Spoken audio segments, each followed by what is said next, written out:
Magandang araw sa inyo mga kapadyak. Ngayon nga po pala sa video na to ay may ipapakita akong bike sa inyo na nabili ko ng second hand. Ito po ay yung type po ng bike na to ay yung parang dream bike ko na na hindi naman siya sobrang mamahalin talaga, pero ito po yung pinaka gusto kong ng type ng bike. Kasi nga po nagbabalak po ako na mag-build na naman ng bagong e-bike. Kasi nga po sa channel ko dito sa so kung na-follow niyo na po ako, yung matagal na kayo dito, ang ginagamit ko po talaga ay 1000 watts na BBS HD na gawa ng Bafang. Kaya lang po mga ilang taon na po na gumagamit niyan siguro nung motor na yan. So ngayon mga kapadyak, gusto ko magpalit naman ng ibang motor na gusto kong sumubok naman ng iba. Siguro gawa din ng Bafang. Kaya lang ito yung latest nila na M635. Kaya lang ang problema mga kapadyak ay hindi pa to available dun sa market. So inihintay ko pa. Pero ngayon mga kapadyak, ang video na to, ang pag-usapan natin ay tungkol dito sa bike na nasa likod ko. Ayan, medyo madilim so hindi nyo masyado makita. Pero ipapakita natin yan. So ayan mga kapadyak, tulad na sinabi ko sa inyo, eto nabili ko to ng ng second hand. Siguro ang presyo nito kung sa Pilipinas, mga nasa 20k siguro o 22k. Ayan.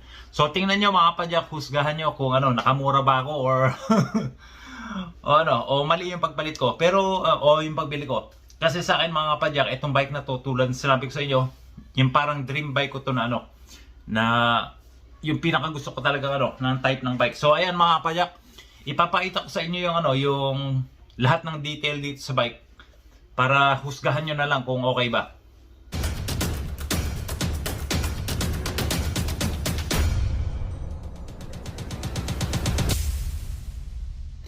So ito na yung bike mga kapadyak. Ito po yung ayan, kung nababasa nyo, ito po yung Cannondale, ayan, Kujo na number 2. Version 2 po ito ng Kujo, ayan mga kapadyak. Yan po yung pinaka niya. Medyo madilim nga lang po dito ngayon sa bahay, pero papakita po sa inyo lahat ng Ang gusto ko lang dito mga kapadyak ay ito po ay plus size. Kung napapansin nyo po dito sa nakasulat sa sa pinakagulong niya, ayan, 27 plus. Tapos yung pangalan po ng pinaka niya, ayan, WTB Ranger 3.0. So 3.0 po yung lapad ng gulong nito mga kapadyak, semi fat bike.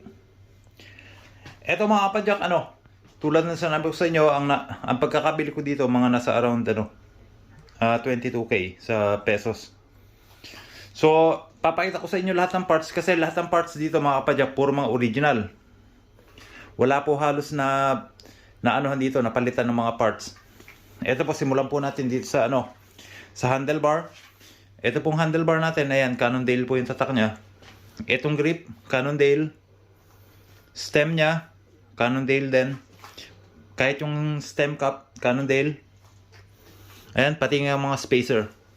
So lahat dito mga original mga kapadyak. Ito namang pinaka niya, shifter natin. Ayan, Shimano Dior na to mga kapadyak. Tapos ito, Tektro. Ito rin, original pa rin yung nakalagay dito, Cannondale.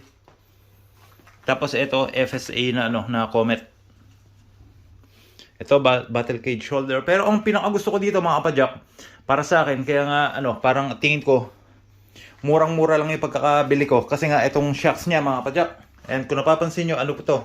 Air shocks na plus size. RockShox Recon. Ayan Tapos bagong-bago pa talaga, halos wala pa tong wala pa halos gasgas. So may lockout na siya dito. Tapos ito yung sa air. So ito lang to mga kapadyak. Tingin ko ito nga lang shocks na to, napakamahal na sana to sa kung sa peso talaga kung bibilin. So ito true axle lang siya. Ganda. Tapos ang napansin ko lang dito, itong rotor niya saka yung brake nga original. Yung rotor niya mga kapadyak napakakapal pa. Hindi pa talaga to yung sasabihin natin na nagamit ng sobra. So para sa akin sulit na sulit. Ayan, ito rin. Tingnan ko dito 160 lang to yung isa. 180. Ayan, lupit mga kapadyak, ganda. Tapos pagkakabili ko, meron pa palang nakakabit na speed sensor dito. So nandito yung pinaka niya, sensor at saka yung magnet. Andyan. Ito naman sa ano natin mga kapadyak. Derailleur natin, ang nakalagay na nga dito, tingnan nyo, SLX, lupit. Tapos ito, 10 speed yata to, o 9 speed na no. Nakaset. Ito mga 40 teeth siguro to, o 38. So ayan mga kapadyak, tapos, kung napapansin nyo sa mga pintura niya, yung ano, sobrang minimal lang yung ano, makikita natin mga gasgas. Ito nga halos di makita. Tapos ito ng mga tape, mga residue sa tape. So makinis mga kapadyak. Sabi nga nung may-ari dito, nagamit lang niya to ng mga ano, mga isang season lang siguro dito sa Norway. Tapos ano, na-stuck na. Kasi nga ganyan yung problema dito sa ano, sa Norway mga kapadyak, yung mga medyo tao na mapepera. Ang ginagawa nila, bumibili sila na ganito na medyo mamahalin na bike. Tapos, ginagamit lang nila isang season lang tapos binibenta nila. So ito, natsambahan ko talaga na ano, na ibinenta. Kasi nga napakaganda mga kapadyak. Okay, ano lang, parang okay lang siya tingnan dito sa picture pero, o sa video. Pero kung makikita mo to sa personal, napakakinis. Napakaganda. Ayan o, tulad ng sinabi ko nga sa inyo, sa shocks pa lang, panalo na talaga. Ito kung bibilin to, napakamahal nitong ano, RockShox Recon. Na ano, na air shocks tapos ano, plus size. Ayan o, kahit nga yung upuan mga kapadyak ko, ayan o. Cannondale pa rin.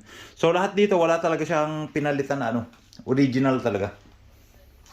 Lupit. Tapos ang kapal ng gulong.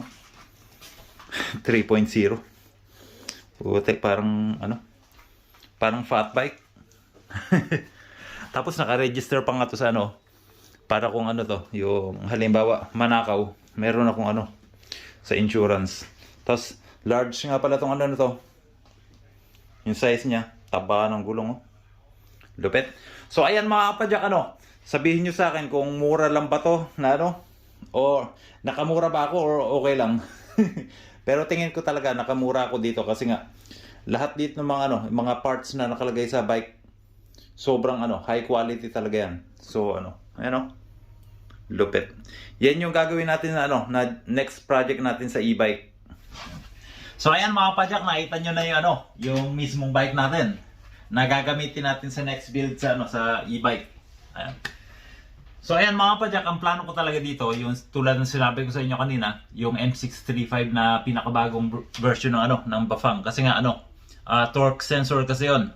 So ang gagawin ko, hihintayin ko yan kasi nga hindi pa available sa market. So medyo nagsawa na kasi ako sa ano, sa BBS HD. Masyado siyang malakas, tapos ano, ang tingin ko hindi na ako masyadong nakaka-exercise sa ano, sa pagbabike. So itong torque sensor, ang ano nito, ang pinaka-kagandahan dito, nakadepende lang siya sa ano, sa kung gaano kakalakas ng pedal. Kasi nga yung torque sa ano mo, sa paa, kung gaano kalakas yung binibigay mo, anuhan lang niya, parang papantayan niya lang, hindi niya ibibigay yung lahat ng ano niya. So maganda, parang nagbabike ka lang ng normal. So yun ang gagawin ko dito.